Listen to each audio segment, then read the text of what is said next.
Oh my God, I had to wait to get in. I mean, not like when we tried getting into Bandit, but I couldn't just walk in, right? People were crowded outside Patrick's new gallery in Chelsea. Patrick and every other gallerist moved north by the mid-90s because Soho had turned into the Gap. I knew the first opening would be big, but holy shit! I stood outside with all these people and I talked up this chick. Bleach blonde mess, super red lipstick, giant eyes, and pale as a cadaver. She said she'd talked to Celia about being in one of her films. I asked, oh, you know Celia? Like, yeah, sure, I bet you know Celia. She tried to tell me that they met in London when she was on tour. Celia supposedly went backstage to meet her. They apparently talked for hours, but this chick had never heard from Celia again until she got invited to this opening. I put two and two together and realized I was talking to Courtney fucking Love. She turned to somebody else and definitely stopped paying attention to me after I went all gaga. I still smiled like an idiot at the back of her blonde head, though. I hadn't seen Celia in probably a year or so. The few times I got her on the phone, she sounded like I distracted her from something way more important than my call. Whatever. I kept looking around for her when I got shuffled into the gallery. I couldn't believe how big this place was. These galleries were like small museums now. Like 20-foot ceilings, not only security guards, but more than one security guard. 4 of Celia's films played. A massive one played in a room the size of a small theater. And in there I saw some of our Cooper Union friends. And supposed friends. It was like a shitty class reunion, but the prom queen couldn't be found. The last time that I'd talked to her, she complained about how she couldn't make enough work to keep up with the demand. She had to hire more assistants than Vicente because the two of them couldn't paint enough films to keep up.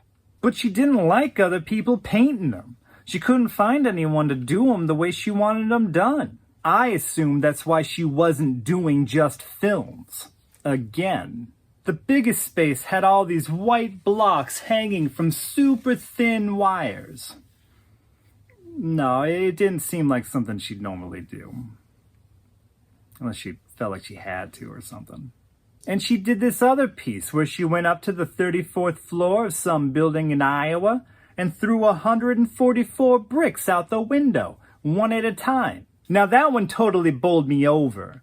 The bricks all broke apart on the parking lot below. Some of them just exploded. Photos of the process hung on Patrick's wall. Then she shoveled up the mess and piled it in a big mound in the middle of the gallery. She called it proportionate, for Anna Mendieta.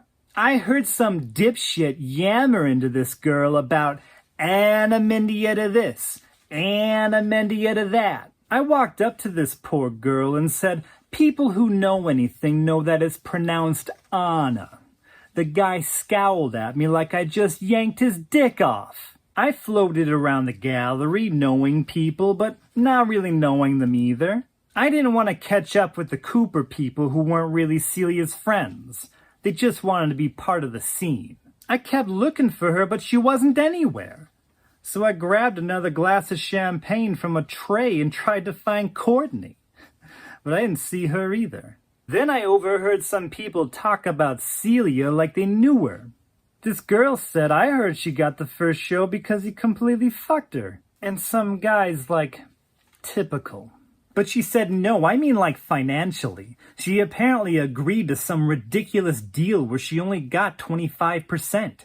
I stopped and pretended to stare at this picture of Celia's hand tossing a brick out a window. I knew that she'd agreed to take just 25% for her very first show with Patrick, but I hadn't heard it kept happening. I didn't know if it was true. This chick said I heard they had a huge blowout over it. She didn't even know she should have gotten double. He sent her to Europe over and over again, but she ate nothing but day-old bread that bakeries were throwing out. This chick laughed about that. Another chick said I heard she threatened to go to Larry instead. Larry. I didn't get any more gossip, though, because the security guards ushered everyone into the biggest space of the gallery. Probably 200 people stood in that room, and all those cubes hung from the ceiling. At first, people were milling all over the room. Everyone's kind of wondering what's about to happen. Are the cubes going to come down from the ceiling or what? But then the guards corralled everyone to one side of the room, and the cubes all hung from the other half of the room. And I heard some guy say, "Oh, I know what's going to happen." But I didn't know what was going to happen. The place went dark except for one spotlight in front. Patrick walked into it. He went blah, blah, blah and introduced Celia. Finally. She looked different, I guess. More European.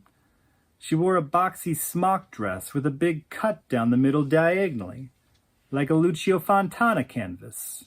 Celia didn't have much to say. She thanked everyone for coming, and she said that we were free to move around during the screening. Then the spotlight went out. An entire wall lit up.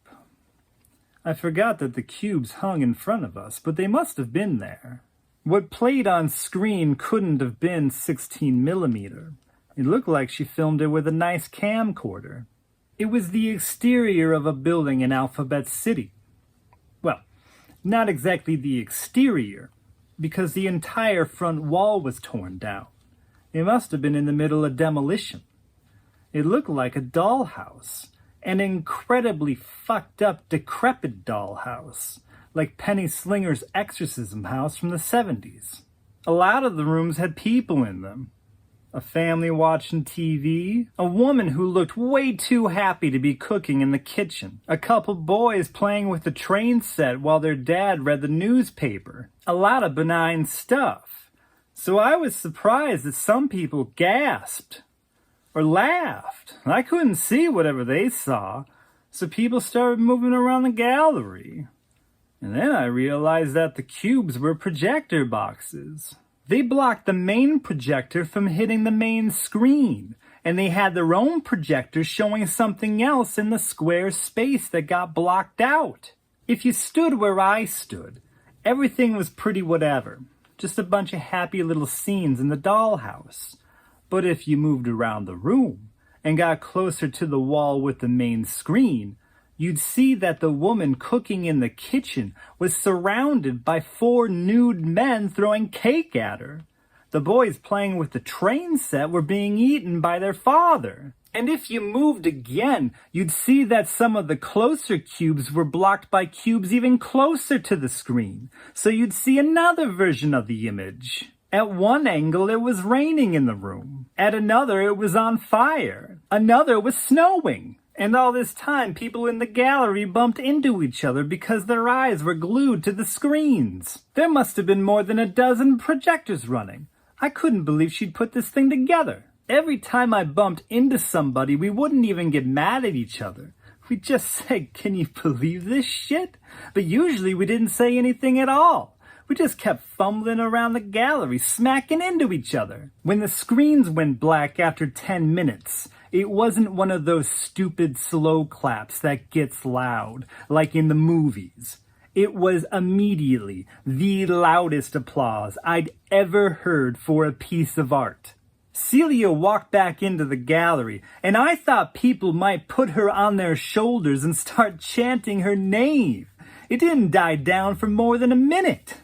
She seemed surprised, like she couldn't believe all this was for her. And I actually saw her smile and look embarrassed.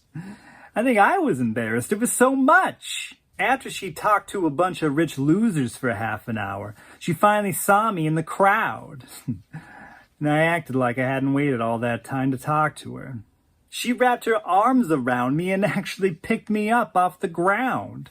When my feet landed on the floor, she said, "Holy shit, Rachel, I'm so glad to see you. This is wild, right?" I said, "This is so crazy. This is such a huge leap from streaking the MoMA."